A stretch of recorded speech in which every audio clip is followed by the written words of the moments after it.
Okay, so this is my Dharma talk, the most interesting person. And of course, that's a very wide open kind of title. And how do you make a determination of the most interesting person? And what does most interesting mean? In what sense? What's your criteria? Does it mean skill or ability? Is it accomplishments? Is it contributions to society? How do you decide? And who do you choose? I think some of you are aware of this idea of GOAT, G-O-A-T. What does that stand for? G-O-A-T. Greatest of all time. So there are certain people who have been designated GOATs of their either field or their profession. I think some people consider Tom Brady the GOAT of professional football. I think if you look at any kind of area of interest, whether be it music or the arts or dance or sports or science, math, I think you could have a lot of criteria. And I think Reverend John would probably say that the Beatles are the GOATs of music. And there are other people that have different criteria. So we're going to talk about one very special person. Thinking about this topic, though, of the most interesting person, kind of made me think of this story, or not the story, but this person, who many of you may recognize from a beer ad that ran from 2006 to 2016. I won't name the beer company, but he appeared in dozens and dozens of commercials over a 10-year period, and he was always touted as the most interesting man in the world. And it was always done with kind of tongue-in-cheek. It was pretty humorous. He would be seen doing things like freeing an angry tiger from a bear trap. There'd be a man lying on a pool table with a pool ball in his mouth, and he would shoot the ball out of the guy's mouth and into the hole. You saw him catching a marlin with a beautiful woman sitting next to him. Some of this was very not PC at the time, right? I mean, very kind of, not politically correct. But he was also seen surfing a super big wave at Waimea. He would bench press two women sitting on top of him, and he would be lifting them. And he was said that he was able to parallel park a train or slam a revolving door. So, these are kind of interesting things that you would hear. There would be this very deep voiceover man who would say things like, he experienced an awkward moment just to know how it felt. He found the fountain of youth, but didn't drink from it because he wasn't thirsty. And then it'd always end with, he is the most interesting man in the world. And then there'd be the little blurb for their product. But it became kind of a YouTube meme, and I know that Saturday Night Live had some spin-offs. They had one series where Jason Gordon-Levitt, I think his name, was the son of the most interesting man in the world, and he was a complete dud. And he was, compared to his father, he was nothing. It was a very funny skit that they did. So actually, I will leave it to you to ponder how you might decide the question of who you think is the most interesting person. And we might have some discussion during the adult study, although I have some other things I want to cover in that. But, it's kind of an intriguing topic. I had a discussion with my husband about, how do you decide, and what criteria do you use? And so we started naming various people that we think could fit that category. So maybe we'll explore that during adult study. So what I really want to focus is on this person. And some of you may know that this is Reverend Dr. David Matsumoto, who is a very wonderful Shin Buddhist scholar. He was my advisor at the Institute of Buddhist Studies, and one of the most intelligent and kind people that I know on the planet. I have such tremendous respect for both his scholarship, his intellect, and his humanity. So somebody I thoroughly respect and admire. And he once said, "Shinran Shonin is the most interesting person I have ever met." And of course, Shinran Shonin lived 800 years ago, but through his experience, he's been able to encounter him. And we will explore why he thinks Shinran Shonin is the most interesting person he has ever met. That actually was going to be my title, The Most Interesting Person I Have Ever Met, but Reverend John told me that the title was too long and wouldn't fit into the thumbnail. He said, "You got to shorten that. It's just too long." So I'm giving you the full title right now. This is what I wanted to call my talk. Okay. So also in that thumbnail that was sent out with the weekly updates, this is kind of the short synopsis that I wrote. For many of us, the founder of our Shin Buddhist tradition, Shinran Shonin, does not seem relevant or accessible. He lived 800 years ago in a faraway country, Japan, remote from our lives. We ask, what could Shinran possibly contribute to my life today? Well, hopefully we'll explore that and see how he really was able to, he is able even today to bring a message that is important and very meaningful for our lives. If you think about when Shinran lived, he lived from 1173 to 1263, 90 years. You realize that was before even America had been discovered by Columbus. Columbus came and supposedly discovered America or the Western Hemisphere in 1492. Shinran lived and died in 1263. That's a really long time ago, 800 years. And between now and then, how can the thoughts and the words of somebody resonate for us today?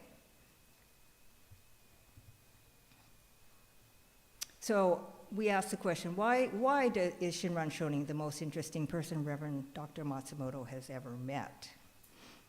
So he found Shinran's teaching very accessible. And I have to say, since studying, coming back to OCBC and also studying Shinran, I have to say that is also true for myself. Back in the day when I was growing up at OCBC in the 50s and 60s, which is ancient history for all the Dharma School children, we didn't hear much about Shinran Shonin or his teachings.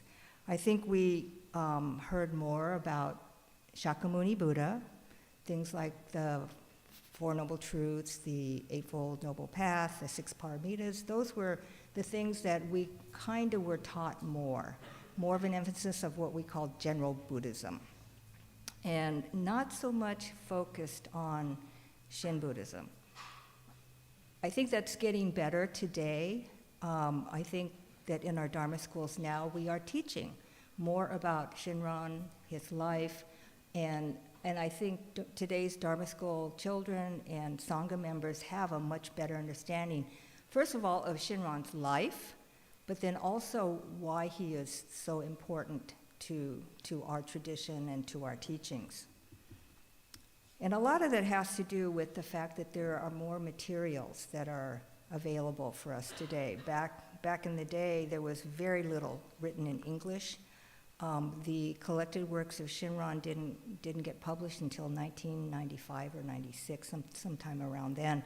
So just having English translations of Shinran's words and works just weren't there.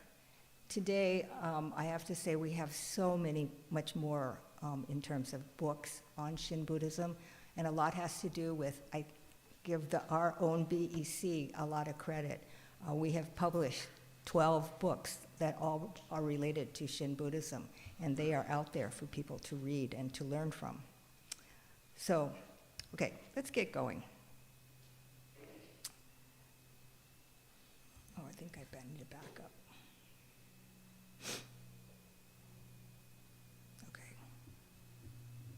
Okay, let's go back to Shinran's life. So we know that he entered the monastery at age 9. We have this song in our Gatha book, our service book, called The Life of Shinran on page 128 and 29. And we know that he had numerous names throughout his life. He started off with the name Matsu Wakamaru, and then he entered the monastery at Mount Hiei and was there from age 9 to 29. At that time, he was called Hannen. He had a real crisis of faith and then left Mount Hiei and went to live and study under Honen Shonin at 29 and was his disciple for 6 years until he was 35, when Honen and a lot of his disciples were sent away. They were exiled because they were threatening the established Buddhist religions, the Tendai, the Shingon, the other sort of more established forms of Buddhism. So it actually benefited Shinran for him to be exiled from Kyoto, because he was able to leave and then also to develop his own thoughts of what he had learned from Honen.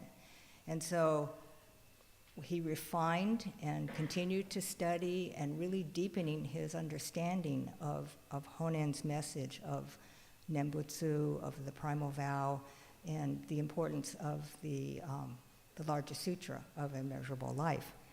So he went to the Kanto area and then was there for about 20 years.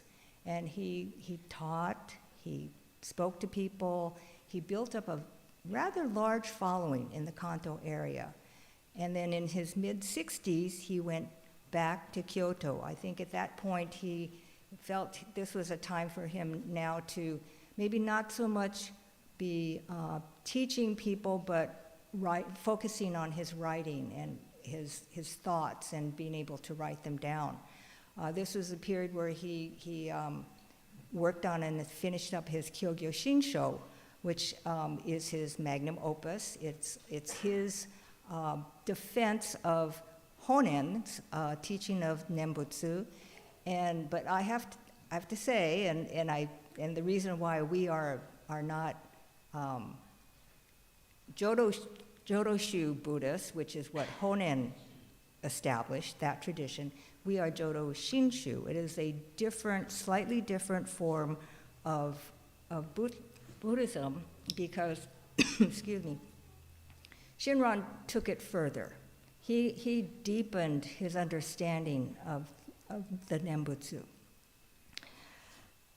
Excuse me.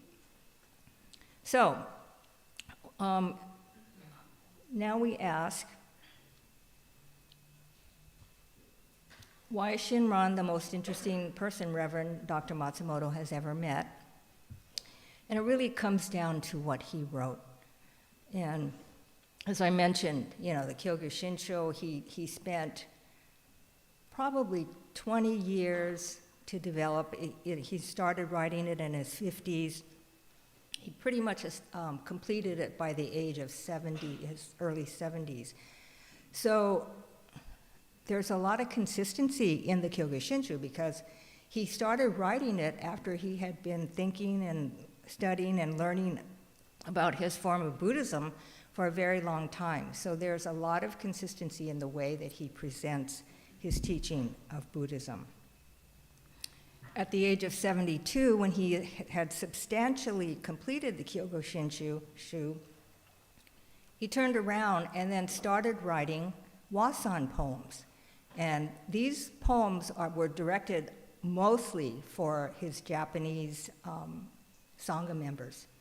Wasan were written in Japanese. Kyoga Shinsho was written in classical Chinese. It was a scholarly work that was meant for scholars. Again, it was a defense of Honen. But then he turned to the Wasans, and he wrote over 500 Wasans. Now, Wasans are very short.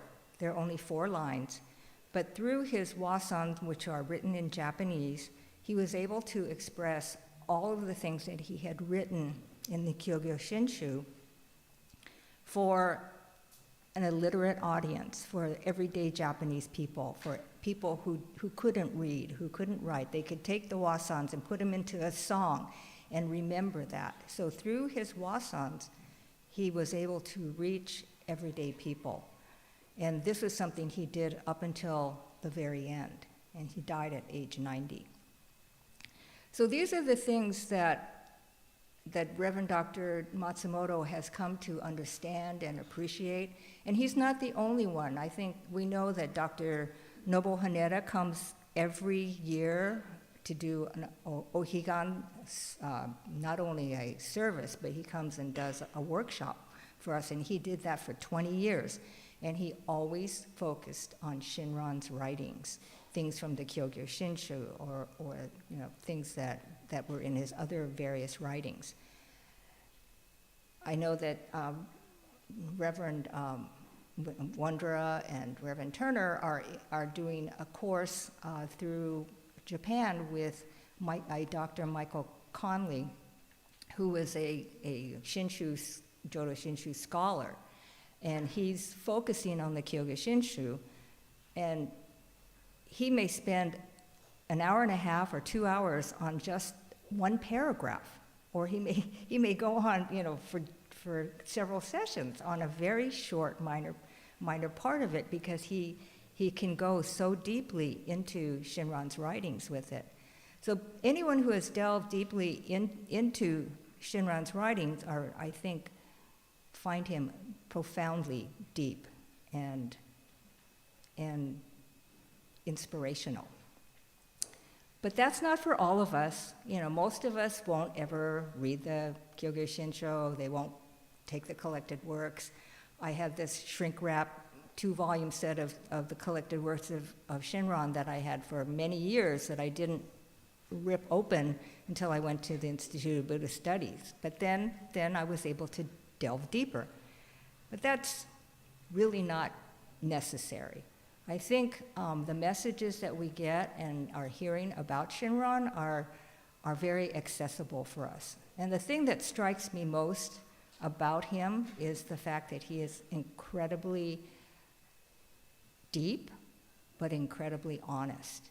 And he was someone who looked at himself in a very honest and profound way, was able to come to terms with his nature as a human being, and found it lacking in many ways. And here is an example of one of his quotes of just him lamenting and despairing at his situation.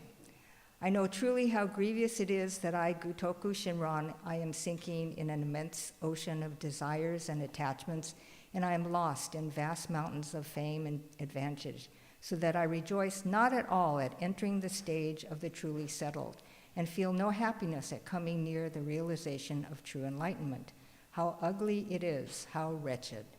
Okay, pretty depressing, but I think very honest with how he looked and saw himself. And I think that what he's asking us to do is also to look deeply within ourselves, to see our foolish nature, to come to terms with it. But that's not the end. There is enlightenment or insight or redemption through that process.